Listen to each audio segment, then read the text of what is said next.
Same. People are passionate about it, but the work environment itself is toxic beyond belief. That's something that I really hate about working with group projects, etc.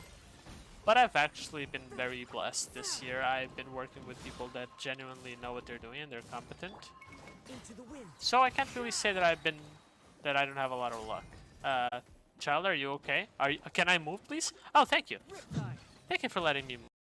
Hey everyone, thank you so much for watching. Please make sure to check the rest of the socials and follow me on Twitch so you don't miss anything. Have an amazing day and I'll see you all tomorrow.